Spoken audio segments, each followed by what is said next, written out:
Good morning, everyone. This is Sonia. Welcome back to NS English Academy. So, guys, guess what I have today in this particular video? So, guys, basically, today I want to talk about how to prepare for British literature. Yes, guys, this is the biggest part we have to cover in UGC NET English exam, British literature, right?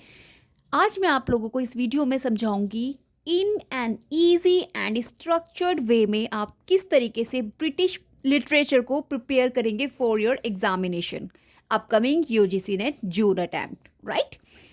British literature is vast, सभी को पता है बहुत ही vast area है।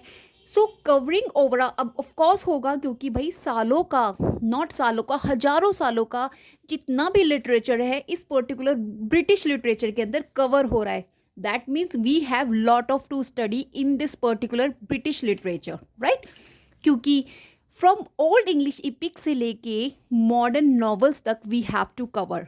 सो guys you guys can easily examine कि how much we have to study in this particular literature. लेकिन आपको मैं इस वीडियो में बताने वाली हूँ स्मार्टली किस तरीके से आप स्टडी करके, कम स्टडी करके बेटर स्कोर गेट कर सकते हैं। So please guys stay tune with me till my video and, क्योंकि आज की वीडियो में आपको बहुत कुछ मिलने वाला है।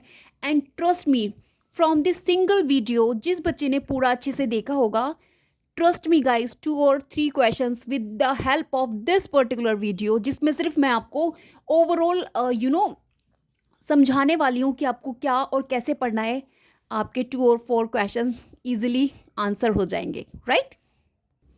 सो guys if you really want to success in June of your attempt, अगर आप फर्स्ट टाइम अटैम्प्ट कर रहे हैं और अगर आपको इस बार एग्ज़ाम निकालना ही निकालना है, then you need to study की periods, authors and their works in an organised manner right, because ये आपको बहुत हेल्प करेगा। So let's start. मैंने आज की वीडियो में आप लोगों के लिए बेसिकली क्या न्यू लेकर आई हूँ right. So we have list of notable British author along with the approximate timeline of each period. Yes guys, each periods की टाइमलाइन के साथ साथ मैं आपको ऑथर के पर्टिकुलर एंड स्पेसिफिक वर्क की नॉलेज भी दूंगी कि आपको किस ऑथर से किस वर्क को मस्ट रीड करना है।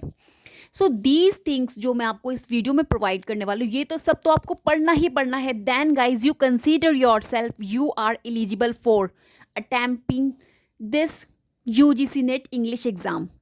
आप सच मानिए गाइज, अगर आपने इस सब को स्टडी किया है जो इस वीडियो में मैं डिस्कस करने वाली हूँ, तब आप अपने आप को समझिएगा कि आप एलिजिबल हैं इस एग्ज़ाम में बैठने के। क्योंकि इस एग्ज़ाम में सीरियसली बहुत ही सच क्वेश्चंस आपको मिलते हैं, not easy to find out the answer. अगर आपने अच्छे से स्टडी भी किया है, even then you guys unable to answer proficiently. So please smart work करने की ज़रूरत है एंड ऑर्गेनाइज्ड वे में पढ़ने की ज़रूरत है, स्ट्रक्चर्ड वे में पढ़ने की ज़रूरत है, क्योंकि स्ट्रक्चर्ड वे में स्टडी करने से we come to know step by step what exactly happening. तो उससे आपको आइडिया लग जाता है जब आप क्वेश्चंस गेस करते हैं in your examination. So please let's start today's discussion. So first guys we will start with the old English period right. Old English period basically approximately, अगर मैं टाइम लाइन की बात करूँ आपके ओल्ड इंग्लिश पीरियड की, then we have 450 to 1066 BC। Please remember the time line of each period. यहाँ से भी आपको क्रोनोलॉजी में क्वेश्चन सेट करने के लिए मिलता है। This is the first question of today's video कि आपको पीरियड वाइज भी स्पेसिफिक टाइमलाइन से क्वेश्चन क्रोनोलॉजी में सेट करने के लिए पूछा जाता है राइट। सो लेट्स डिस्कस कि हम ओल्ड इंग्लिश पीरियड में what we studied. Okay, so Caedmon आपको स्टडी करना है। Basically we know him religious words के लिए एंड हाइमन्स के लिए राइट। इनके important religious words and hymns you will have to study in this old English period. क्योंकि guys ये जो आपका ओल्ड इंग्लिश पीरियड है, ये इसके अंदर इंक्लूड है आपके अर्ली इपिक्स एंड रिलीजियस पोइट्री आपको देखने मिलेंगे ओल्ड इंग्लिश पीरियड में। एंड आपको इंपॉर्टेंट वर्क्स मिलेंगे जो एनोनिमस, एनोनिमस का मतलब होता है कि वी डोंट नो कि कहाँ से, उसका राइटर नहीं पता, हमें ऑथर नहीं पता। जैसे कि anonymous work we have Beowulf, most important work है और यहाँ से समरी बेस्ड आपसे, कैरेक्टर बेस्ड आपसे क्वेश्चन एग्जाम में पूछने मिलता है, so please make a note of it. Next we have Wanderer. Okay, these two anonymous work you will have to cover if you preparing old English period, right? Let's discuss brief in characteristic of old English literature, English poetry basically. English poetry में क्या मतलब basically characteristic होते हैं, right? So if I talk about the old English poetry, then use of alliteration. Alliteration का use होता है. Oral tradition, of course based on oral tradition and Christian influences आपको देखने मिलेगा in old English period. Guys मैं आपको बहुत ज़्यादा डीपली नहीं बताने वाली क्योंकि मुझे अभी सारे पीरियड्स को कवर करना है, but after this video I will make each videos on each periods in which I cover each periods of आपका British literature, so will help you in your upcoming exam. Let's study ahead.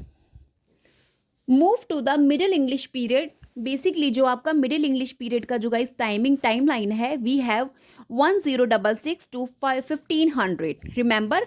And कौन कौन से authors we have to cover करने हैं इसके अंदर. But first I will tell you कि ये जो लिटरेचर है आपका मिडिल इंग्लिश पीरियड का, ये मोर स्टोरी टेलिंग बेस्ड है. तो यहाँ इस पीरियड में आते आते स्टोरी टेलिंग बेस्ड होने लगा, स्टोरी टेलिंग्स दिखाने लगी. And if I talk about the key authors of this period, so we have Geoffrey Chaucer, right? Geoffrey Chaucer, remember, masterpiece इनका है the Canterbury Tales. Most important, ये आपको करना ही करना है, must read. Okay, with complete summary you will have to cover.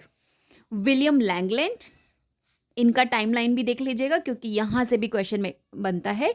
Piers Plowman, sir Thomas मैलोरे, Lee मॉर्टडी अर्दर. Most important text आपको करना ही करना है. पर्ल पॉइट्स, पर्ल पॉइट्स का आपको Sir Gawain and the Green Knights आपको स्टडी करना है. देन जॉन गावर, कन्फेसियो अमांटिस आपको करके जाना ही जाना है. Along with these text guys and authors, focus की themes and features of this period. इस पीरियड में बेसिकली क्या हमारे की थीम्स होते हैं, किस थीम्स को लेके इस पीरियड में आप बोल सकते हैं वर्क्स लिखे जाते हैं, एंड आपके फीचर्स क्या क्या होते हैं, we will discuss now. So guys basically in this period we studied chivalry. आपको शिवलरी देखने को मिल जाएगा वर्क्स में, टेक्स्ट में, एंड कर्टली लव आपको देखने मिल जाएगा, right? And religious of course and didactic literature आपको अच्छे से इस पर्टिकुलर पीरियड में आपको देखने मिलेगा, and allegory, right?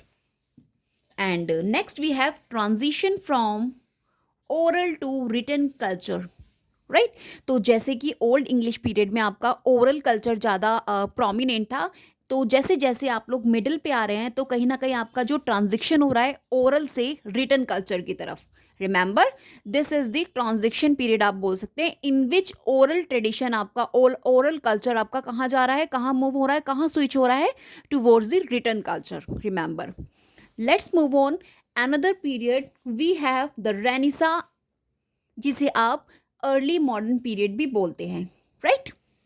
So basically guys इस पीरियड की अगर मैं बात करूँ, रेनेसां और अर्ली मॉडर्न पीरियड इसको बोला जाता है. जो इसका टाइम लाइन है, we have 1500 and 1660 approximate time line. I am just going to discuss in this video क्योंकि वी हैव वेरियस बुक्स, तो जहाँ पर आपको थोड़ा बहुत ऊपर नीचे मिल जाएगा, but remember these are the authentic information I am just going to give in this particular video of mine, in fact all videos of mine, right? So guys if I talk about the ये जो Renaissance period है and early modern period है, इसमें हम क्या study करते हैं, we study specific edges.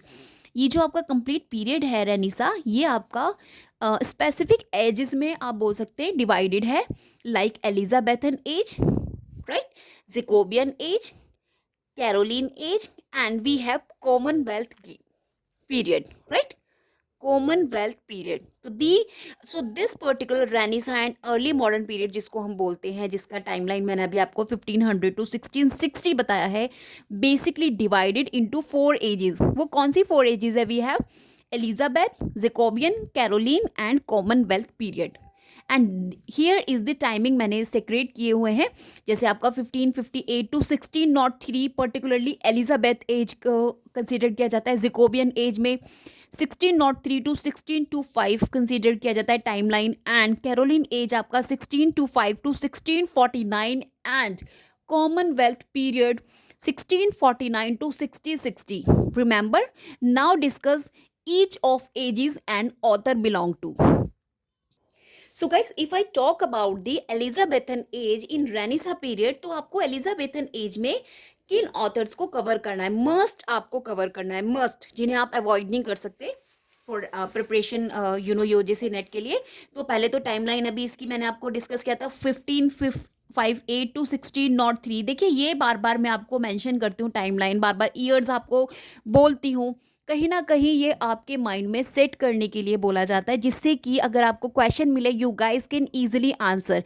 And मैं आपको बेस्ट थिंग बता दूं, if you are preparing for UGC NET English exam and other competitive literature के जितने भी एग्जाम्स हैं, तो आप अगर क्रोनोलॉजी में ऑलरेडी स्टडी करेंगे देन ट्रस्ट मी, ये जो क्रोनोलॉजी के क्वेश्चन आ रहे हैं ना आपके एग्जाम में, बहुत सारा एरिया कवर हो रहा है, सिंप्लीफाई हो जाएंगे आप लोगों के लिए अगर आप स्ट्रक्चर्ड वे में स्टडी करेंगे. So this is the benefit to study in structured way. Okay, अब देखिए मैंने यहाँ पे स्ट्रक्चर्ड वे में आपको लिखा हुआ है, समझाने की कोशिश कर रही हूँ कि हम एलिजाबेथन एज पढ़ते हैं. एलिजाबेथन एज के बाद वी स्टडीड जैकोबियन एज, और बेसिकली ये एजेस जो है आपका किसका पार्ट है, this is the part of Renaissance period. और आपका एलिजाबेथन एज है जो कहाँ से, इसका टाइमलाइन कहाँ से कहाँ तक है. सो दीज इन्फॉर्मेशन आपका कहीं ना कहीं माइंड जो है वो फिल करती है विद दी इन्फॉर्मेशन जो आपको जब आप एग्जामिनेशन में होते हैं ना. Trust me, these are the information आपको वहाँ काम आती है जब आपको सडनली क्वेश्चन मिल जाता है and you have not studied about that. लेकिन आपकी जो इन्फॉर्मेशन आप गेट कर रहे हैं, जो आप चाहते नहीं है लेकिन आपको एकदम से हो रही है क्योंकि आपके सामने प्रेजेंट किया जा रहा है, आपको ऐसा खाना दिया जा रहा है बना के, आप उसको पसंद नहीं कर रहे कि मुझे नहीं खाना ये वाला खाना, लेकिन जब आप खाने बैठ रहे हैं तो आपको कहीं ना कहीं उसमें डिलीशियस आपको लग रहा है. तो this is the way by which you can easily make your performance better. So let's discuss. Elizabethan age में हम लोग विलियम शेक्सपियर स्टडी करते हैं. विलियम शेक्सपियर की ट्रेजेडी हैमलेट एंड मैकबेथ. देखिए यहाँ एक एक्रोनिम्स है, मतलब ये ट्रिक है, होकम. होकम इस वर्ड को आप याद कर लीजिए क्योंकि क्रोनोलॉजी में हमेशा आपकी ट्रेजेडी विलियम शेक्सपियर से पूछी जाती है. H for Hamlet, O for Othello, K for King Lear and M for Macbeth. इसी क्रोनोलॉजी में आपको इसे याद करना है. सबसे पहले हैमलेट आ रहा है, ओथेलो आ रहा है, फिर किंग लियर आ रहा है, फिर आपका मैकबेथ आ रहा है. आपको बहुत हेल्प करेगा. पता है अगर आप ट्रिक से पढ़ते हैं और अगर आप रिलेट करके अपनी स्टडी करते हैं तो आपके माइंड में लॉन्ग टर्म तक सेट रहता है. और एग्जामिनेशन में जो हमें एंजाइटी होती है ना, तो वो एंजाइटी हमारा कुछ नहीं कर पाती अगर हमने ट्रिक से स्टडी किया है तो. ट्रस्ट मी, अगर आप बिल्कुल एक जेन्युइन स्टूडेंट की तरह पढ़ रहे हैं, उसको रट्टा मार के जा रहे हैं, तो ट्रस्ट मी आप ज़रूर से एग्जाम में भूलते हैं. And this is my personal experience, क्योंकि मेरे साथ भी कई बार हुआ है. इनफैक्ट इतना ज़्यादा भूल जाते हैं कि हमें पता ही नहीं होता सेकंड पेपर हमें कब अटैम्प्ट करना है. कोई कोई बच्चे तो ऐसे होते हैं सेकंड पेपर अटैम्प्ट नहीं करते, फर्स्ट ये जनरल पेपर ही अटैम्प्ट करके आ जाते हैं या सेकंड पेपर ही अटैम्प्ट करते हैं. तो these are the mistakes, silly mistakes we commit just because of our anxiety. तो अगर ये एंजाइटी ना हो तो ट्रिक एंड एग्जाम में जितने भी आप राइटर्स आप स्टडी कर रहे हैं, की ऑथर्स, मेजर ऑथर्स आप कवर कर रहे हैं, उनको रिलेट कीजिए. राइट, रिलेट करने का काम आपका है. आई एम जस्ट टेलिंग यू कि आप उसको किस तरीके से रिलेट करेंगे. जैसे मैंने उनको अपनी when I was preparing for the same, जैसे मैंने उनको रिलेट किया एंड ट्रस्ट मी मुझे बहुत हेल्प मिला. मैं आपको सजेस्ट करूँगी इन माई फर्दर वीडियोज़. चलिए अब बहुत लॉन्ग हो रहा है, अभी हम आगे डिस्कस करते हैं. होकम मैंने आपको ये बता दिया, इनकी 4 ट्रेजेडी है, रिमेंबर. ओके, क्रिस्टोफर मार्लो, इनका डॉक्टर फॉस्टर्स बहुत ही इंपॉर्टेंट वर्क है. यहाँ से समरी बेस्ड आपको क्वेश्चन देखने मिलता है. एडमंड स्पेंसर, अभी गाइज 2023 में एडमंड स्पेंसर अचानक गायब हो गए थे यूजीसी नेट एग्जाम से. आई am just telling you, but again 2024 and अभी जो हमने पेपर दिया है लास्ट आपका 7/1/2025 में भी जो लास्ट हुआ इंग्लिश लिटरेचर का, अभी फेरी क्वीन आने लगा है. तो प्लीज़ अब इसको दोबारा से आपको स्टडी करना है. ओके, अच्छे से स्टडी आपको करके जाना है. देखिए ये फ़ायदा होता है PYQs को सॉल्व करने का, एनालाइज करने का. आपको पता होता है कि कहाँ से एग्ज़ाम पूछा जा रहा है, कब पूछा जा रहा है, कितना पूछा जा रहा है. तो ये सब चीज़ें ना आपको कहीं ना कहीं एग्ज़ाम ओरिएंटेड बनाती हैं, आपको आपकी परफॉर्मेंस बेटर कराती हैं एग्ज़ाम में if you have good knowledge about the PYQs. Okay. Next guys, we studied in Elizabethan age of Philip Sidney. इनका Astrophel and Stella, most important work you will have to cover, must you will have to cover. Okay. Let's discuss another age, Jacobian age after Elizabethan age, 1603 to 1625 authors हमको यहाँ पे cover करने हैं। Ben Jonson. Ben Jonson basically अपनी comedy के लिए जाने जाते हैं। वॉल पॉनेन की इसी तरीके की कॉमेडी है। यहाँ से कैरेक्टर बेस्ड इन्फॉर्मेशनल आपसे क्वेश्चन पूछ लिया जाता है। सो प्लीज़ आपको इसे अच्छे से डिटेल्ड स्टडी करना है। जॉन डन, मेटाफिजिकल पोइट्री, इनका होली सोनेट्स, जितने भी इनके होली सोनेट्स हैं, just make a note of it, okay. And then we have guys Francis Bacon. इनके एसेज इतने इंपॉर्टेंट है एंड ये also most important for exam point of view. इनके तो जितने टेक्स्ट है ना इंपॉर्टेंट, लाइक 6 और 7 टेक्स्ट जो है उनको आपको क्रोनोलॉजी में सेट करना है। एंड इनफैक्ट अभी जो एग्जाम हुआ है लास्ट लिटरेचर का, उसमें सेम आपसे फ्रांसिस बैकन के मीन्स इनके टेक्स्ट की क्रोनोलॉजी आपसे पूछी गई थी, राइट। तो अगर आपको पता होगा तो आप कर लेंगे, right. Let's move ahead.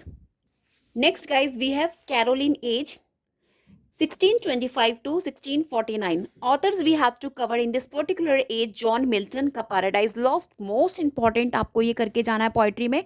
Robert Herrick का हैज पेरियड्स, ओके।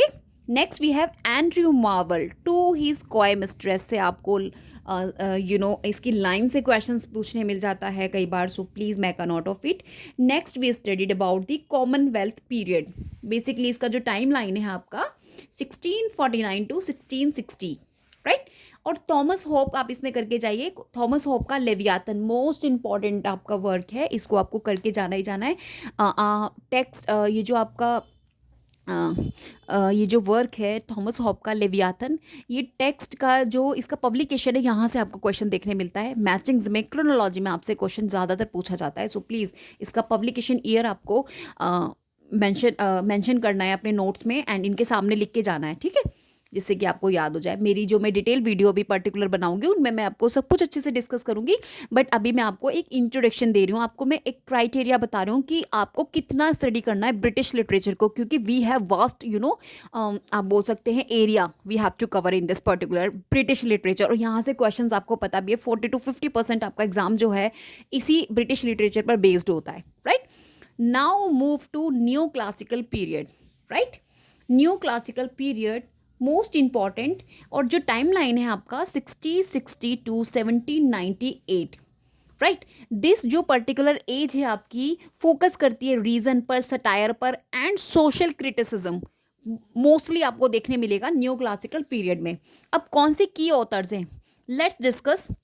कि ये जो आपकी न्यू क्लासिकल पीरियड है ये भी सब डिवाइडेड है इनटू एजेस में, right. Let's discuss. We study 3 ages in this particular period. Basically हम 3 एजेस को स्टडी करते हैं। First we have Restoration age, Augustan age and age of sensibility. Age of sensibility को और भी नाम से जाना जाता है, तो कंफ्यूज मत होइएगा, राइट। सो बेसिकली हम न्यू क्लासिकल पीरियड में 3 स्पेसिफिक एजेस को स्टडी करते हैं। रेस्टोरेशन जो आपका 1660 टू 1700 है, Augustan age 1700 1745, age of sensibility 1745 to 1798। Please make a note of it, okay. Don't confuse. देखिए पेशेंस से पढ़िए। अगर आपका बिल्कुल पीस ऑफ माइंड से आप स्टडी करेंगे विदाउट ऐसा सोचिए हो मुझे इतना सारा पढ़ना है, just don't think about it. आपको तो सिर्फ 1 by 1 स्टडी करना है, बहुत सारा तो थोड़ी पढ़ना है आपको सिर्फ 1 by 1 स्टडी करना है और उसको इंजॉय करना है। लिटरेचर का काम ही होता है इंजॉय करना, उसके अंदर डाइव होना। This is the literature about. जो बच्चा इस तरीके से स्टडी करता है, ट्रस्ट मी, उसको कभी भी फेलर नहीं होता, हमेशा उसको सक्सेस मिलता है, चाहे थोड़ा सा लेट मिले। और उसकी जो नॉलेज होती है ना, अगर मैं दूसरे स्टूडेंट से उनको कंपेयर करूँ, दे आर दी बेस्ट। वो अच्छे होते हैं, उनके अंदर इतना कॉन्फिडेंस होता है। अगर उनसे कोई पूछे you are the students of English literature, okay tell me some about literature, तो आप इजीली उसको अच्छे से डिस्क्राइब कर देंगे। क्या फ़ायदा अगर आपने एग्जाम दिया है ना and if you have no confidence कि आपने क्या स्टडी किया है, सिर्फ आपने एक तोता की तरह रट्टे मार के आपने जल्दी से एग्जाम क्वालिफाई कर लिया। No, don't think to qualify exam. You will have to prepare yourself so that you guys can easily say that yes, I am the student of English literature, means I have knowledge, I can describe every periods जो भी मैंने study किया है, मैं उन periods को आपको बता सकती हूँ कि what we studied in particular periods में हमने क्या स्टडी करा है। अगर इतना कॉन्फिडेंस आपके अंदर है, ट्रस्ट मी, तब तो कोई फ़ायदा है आपका क्वालिफिकेशन का, राइट। चलिए अभी हम देखते हैं कि इसमें हमको किन किन ऑथर्स को कवर करना है रेस्टोरेशन में, ऑगस्टन में एंड एज ऑफ सेंसिबिलिटी में, right.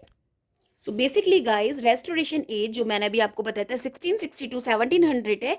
Authors we must cover John Dryden, Absalom and Achitophel, हमें इनका करके जाना है, मस्ट करना है. विलियम कॉन्ग्रेव का the way of the world, यहाँ से आपको टाइटल बेस्ड क्वेश्चन पूछ लिया जाता है. टाइटल बेस्ड मीन्स इसकी आपसे ईयर पूछ ली जाती है एग्जाम में, पब्लिकेशन ईयर्स पूछ लिया जाता है एंड यहाँ से मैचिंग्स में दे देते हैं, क्रोनोलॉजी में दे देते हैं. तो प्लीज़ इस पर्टिकुलर वर्क का आपको पब्लिकेशन ईयर भी देखना है. वैसे तो सभी का देखना है but specific one this is. Augustan age में गाइज, जो अगस्तन एज है आपका, we studied in new classical 1700 to 1745 का टाइमलाइन इन्होंने कवर किया है. And authors we have to studied Alexander Pope, satire के लिए माना जाता है ना इनको, बहुत ज़्यादा सटायरिकल वर्क्स होते हैं इनके. And the rape of the lock most important है इनका. यहाँ से आपको कैरेक्टर बेस्ड और इसमें जो सीन है वहाँ से पूछ लिया जाता है कितने सीन है, कितने कैंटोज में बेसिकली ये डिवाइडेड है. यहाँ से आपको इन्फॉर्मेशन क्वेश्चंस देखने मिलते हैं. I will cover in my further videos, don't worry. First you will think about the publication year. So guys आपको करना क्या है, आफ्टर दिस वीडियो जितना भी मैंने इसमें आपको मैटर दिया है, रिटन नोट्स मैंने दिए, तो इनमें जितने भी मैंने वर्क्स यहाँ पे मेंशन किए हैं एंड पर्टिकुलर ऑथर, आपको इन सभी का year, publication year and author का टाइमलाइन आपको यहाँ पे लिखना है, अपने नोट्स में इंक्लूड करना है. This is first work you will have to do, then you study further about. Okay, next we studied in Augustan age Jonathan Swift, most important Gulliver's travel. Right, now discuss age of sensibility जो आपका 1745 to 1798 period cover कर रहा है. तो we studied in Samuel Johnson a dictionary of the English language, most important इनका work है, you will have to cover. इनको basically doctor Samuel Johnson भी बोलते हैं, doctor Samuel Johnson, this is the real name आप बोलेंगे इनका. Right, next guys Thomas Gray in age of sensibility में भी study elegy written in country churchyard, यहाँ से भी आपको टाइटल बेस्ड क्वेश्चन देखने मिलेगा एग्जाम में. Edmund Burke reflection on the revolution in France, most important text you will have to cover. Oliver Goldsmith the vicar of Wakefield, जो आपका cancelled exam था ना, वहाँ पे आपको यहाँ से क्वेश्चंस मिला था, इनकी क्रोनोलॉजी आपसे बेसिकली पूछी गई थी, दिस वर्क पर्टिकुलरली. और आपका जो भी मैंने पीछे डॉक्टर सैमुअल जॉनसन का मैंने आपको बताया, तो इन सभी क्वेश्चंस की आपको क्रोनोलॉजी पूछने मिला था वर्क्स की. Right, and Horace Walpole the Castle of Otranto, basically Gothic novel है. और मैं आपको बता दूं, ये जो न्यू क्लासिकल एज है, यहाँ से राइज होना शुरू हो गया था आपका गोथिक फिक्शन का, राइज हो रहा है. एंड कहीं ना कहीं रोमांटिक एज में हम अच्छे से स्टडी करते हैं गोथिक लिटरेचर को. गोथिक लिटरेचर बेसिकली वही लिटरेचर होता है जिसमें डार्क साइड ऑफ लाइफ दिखाई जाती है. जैसे कि आप भूत की मूवीज़, हॉरर मूवीज़ देखते हैं, तो इस तरीके की थीम्स पर बेस्ड होते हैं आपके गोथिक लिटरेचर, अगर आप विश्वास करते हैं. And if you are interested in horror movies, then आपको जो गॉथिक लिटरेचर है वो बहुत पसंद आएगा, क्योंकि यहाँ पे काइंड ऑफ डिटेक्टिव थिंग्स और darker side of the life आपको देखने मिलेगा. अजीब से कैजल्स देखने को मिलेंगे, बड़े बड़े कैजल्स होंगे, अंधेरे वाले होंगे, वहाँ पर चीज़ें अपना आप ही डोर ओपन हो रहा है, बंद हो रहा है, अजीब सी आवाज़ आ रही है, पक्षी उड़ रहे हैं रात में, अचानक से स्टॉर्म आने लगा है. So these are the characteristic you will find out in Gothic literature, जो बेसिकली आपका रोमांटिक एज में पॉपुलराइज्ड हो रहा है. बट इसका जो राइज हो रहा है वो न्यू क्लासिकल से हो गया था. Right, and rise of Gothic fiction आप देखेंगे न्यू क्लासिकल एज में. मीन्स न्यू क्लासिकल एज का जो एक एज ऑफ सेंसिबिलिटी है, this is the third age period में जो हम एज ऑफ सेंसिबिलिटी पढ़ते हैं, इसमें basically I am talking about Gothic fiction का जो राइज हो रहा है, क्योंकि लास्ट एज के बाद आपका रोमांटिक स्टार्ट हो जाएगा. राइट, तो the age of sensibility is British literature is also known as the pre romantic period. So guys आपका जो sense of age of sensibility है, इसको प्री रोमांटिक पीरियड भी बोलते हैं, क्योंकि after the age of sensibility we हम पहुंच जाते हैं, कहाँ पहुंच जाते हैं, रोमांटिक एज में. Right, so guys finally we have reached romantic period of British English literature. And जो टाइम लाइन है आपकी 1798 टू 1837, ऑथर्स जो हमें मस्ट कंप्लीट और कवर करने हैं, William Wordsworth, the prelude, ST. Coleridge, the rhyme of ancient mariner. These two are romantic poets जो consider किए जाते हैं फर्स्ट जनरेशन पोइट. रिमेंबर, यहाँ से भी आपको क्वेश्चन मिलता है कि whether they belong to first generation और second generation. So Wordsworth and Coleridge and Southey we studied in first generation. And in second generation जो आपके रोमांटिक पोइट्स हैं, we have Lord Byron, Shelley and Keats. Remember, important factual information I'm just giving you here. Lord Byron, जिनका Don Juan most important work है, P Shelley का ode to the west wind. Basically जो Shelley हैं इन्होंने काफ़ी सारे odds लिखे हुए हैं एंड मोस्ट इंपॉर्टेंट है उनके आपसे लाइंस में से क्वेश्चन आ जाता है, फर्स्ट लाइन से क्वेश्चन आ जाता है, मैचिंग करने को आ जाता है। तो आपको वैसे तो सभी कवर करने हैं, बट अगर आप ब्रिटिश लिटरेचर को कम समय में तैयार करना चाहते हैं देन ये सभी चीज़ें जो मैं आपको इस पर्टिकुलर वीडियो में बता रही हूँ ये तो आपको करना ही करना है any how. Okay, and John Keats Ode to a Nightingale, इनका जो Ode to a Nightingale है, he also wrote so many ode end of course Ode to a Nightingale आपको कवर करना ही करना है। एंड ये जो आपके लॉर्ड बायरन, पी शैली और जॉन कीट्स है, these trio considered second generation romantic poets, right. Finally guys romantic as के बाद हम लोग विक्टोरियन पीरियड में कवर आ चुके हैं। एंड विक्टोरियन पीरियड जो आपका है 1837 to 1901 and authors we have to cover Charles Dickens के तो गाइज आपको जितने भी मेजर नॉवेल्स हैं उनको क्रोनोलॉजी में लर्न करना है, सेट करना है। And I will suggest you trick how to learn chronology. और अगर आप मेरे चैनल पर देखेंगे तो मैंने बहुत सी शॉर्ट्स बना रखी हैं, उन शॉर्ट्स में मैंने बेसिकली जितने भी मेजर राइटर्स हैं, अराउंड 70 मेजर राइटर्स, 70 राइटर्स मैंने कवर किए हुए हैं, उनके क्रोनोलॉजी वर्क्स मैंने उन शॉर्ट्स में दे रखे हैं। बहुत ही 16 सेकंड आप बोल सकते हैं, 15 और 16 सेकंड्स की हैं या ज़्यादा से ज़्यादा 1 मिनट्स की हैं। अगर आप उनको देख लेंगे देन आपको उनको स्क्रीनशॉट ले लीजिएगा तो आपको सारे मीन्स इन सभी राइटर्स के वर्क इन क्रोनोलॉजी में मिल जाएंगे। एज वेल जहाँ मैंने PYQs आपको प्रैक्टिस किया करवा रखे हैं, मिक्स्ड कॉन्सेप्ट है, वहाँ पर भी मैंने क्रोनोलॉजी सेट किया है। सो प्लीज़ आप जाके देख लीजिएगा उन्हें भी ज़रूर से।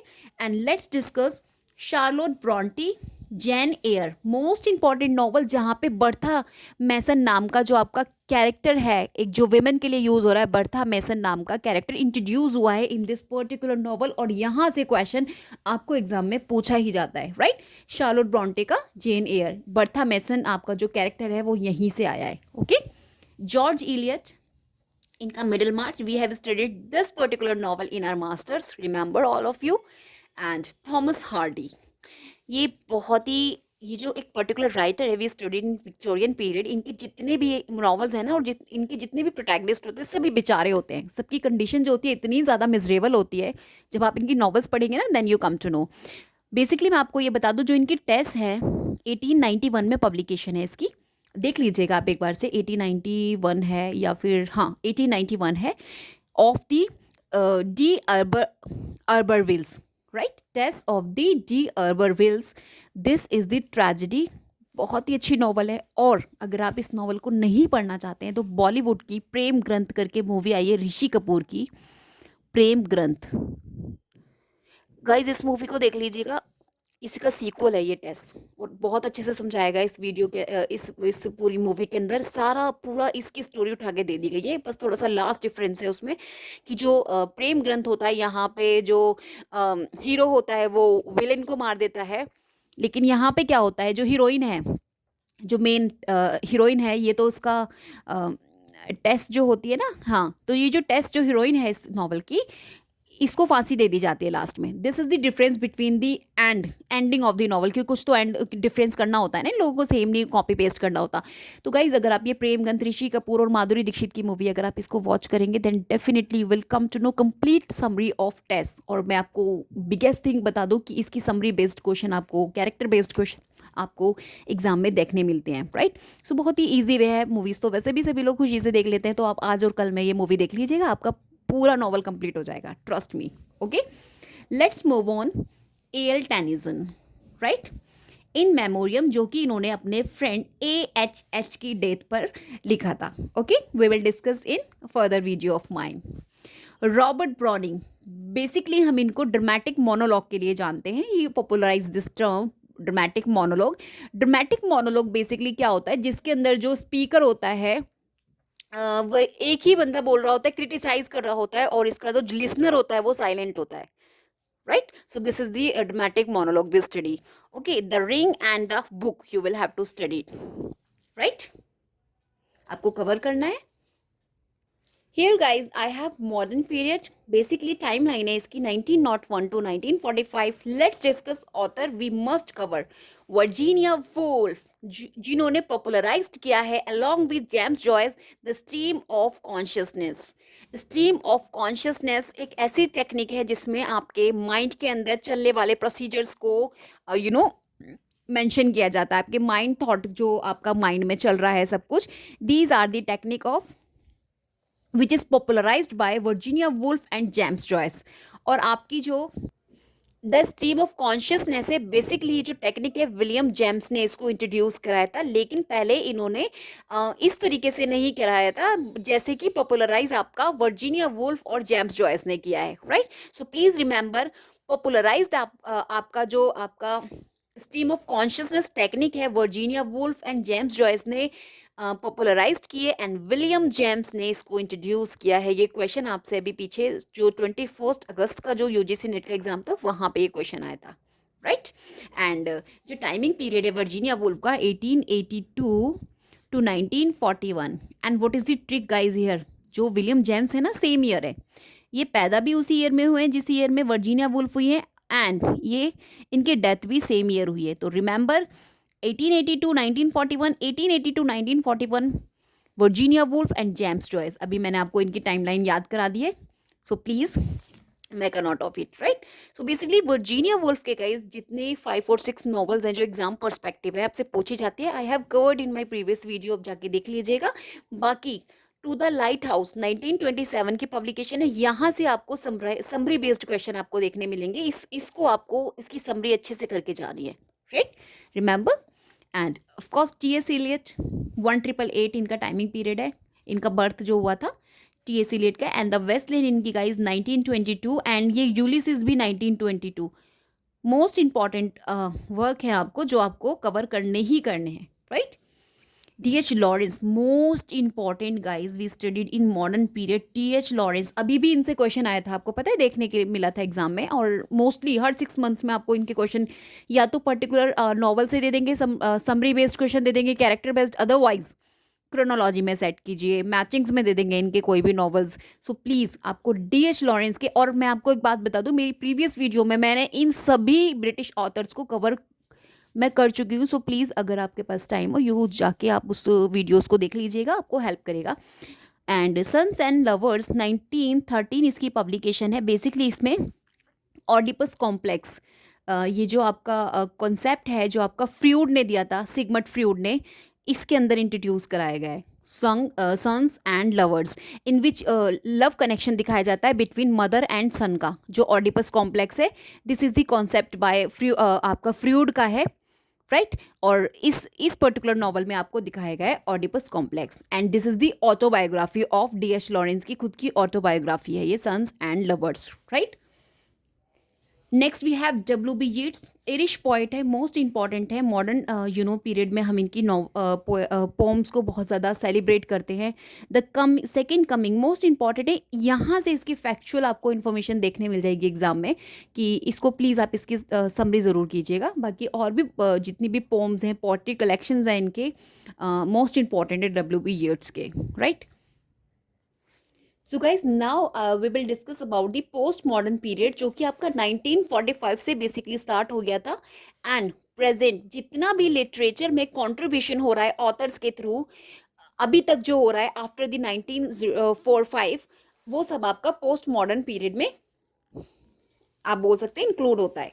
Authors we have to study, we must study. Samuel Beckett को हमें स्टडी करना है. राइट. बेसिकली फ्रेंच ऑथर हैं, फ्रेंच में लिखते हैं. वेटिंग फॉर गोडॉट भी इन्होंने पहले फ्रेंच में ही लिखा था, देन इन्होंने अपने खुद से ही इसको इंग्लिश में ट्रांसलेट किया है. मोस्ट इंपॉर्टेंट प्ले है, यहाँ से आपको क्वेश्चन मिल जाते हैं, कैरेक्टर बेस्ड क्वेश्चन मिल जाते हैं, समरी बेस्ड क्वेश्चन मिल जाते हैं. इनफैक्ट आपसे लाइन्स पूछ ली जाती हैं इस पर्टिकुलर प्ले की. So please don't forget to cover this particular play. Okay. Next we have George Orwell का 1984, मोस्ट इंपॉर्टेंट वर्क है. आप इसको जब स्टडी करेंगे ना आपको बहुत अच्छा लगेगा. एंड ट्रस्ट मी, एक आपको मीनिंगफुल मिलेगा. इसमें कितनी हार्श रियलिटी दिखाई गई है, आप इसको पढ़िएगा जब आपको पता चलेगा. Right. And next we have Salman Rushdie, midnight children. Midnight children को मैजिक रियलिज्म से भी एसोसिएट किया जाता है। दिस पर्टिकुलर वर्क के अंदर ऐसी टेक्निक पाई गई हैं जिसे कंसिडर किया जाता है मैजिक रियलिज्म टू, जिसमें हम एक्स्ट्रा ऑर्डिनरी, किसी भी ऑर्डिनरी चीज़ को एक्स्ट्रा ऑर्डिनरी बनाकर प्रेजेंट करना, this is the magic realism. तो यही सब आपको मिडनाइट चिल्ड्रन में मिल जाएगा सलमान रश्दी के द्वारा। ये भी आपसे कॉन्सेप्ट एग्जाम में पूछा जा चुका है। Kazuo Ishiguro, the Remains of the Day, most important work you will have to cover, Seamus Heaney Digging, right.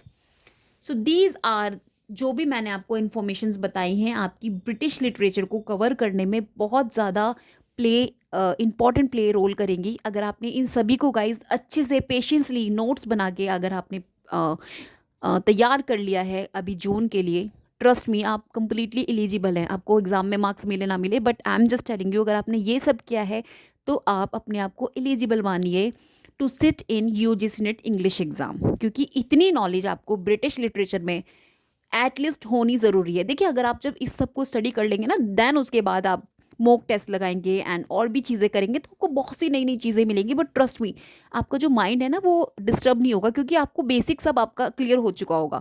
तो ट्रस्ट मी गाइज, इन सभी जितनी भी चीज़ें मैंने आज आप इस वीडियो में आपको कवर कराई हैं ब्रिटिश लिटरेचर की, इनको आपको एनी हाउ कवर करना है for exam point of view.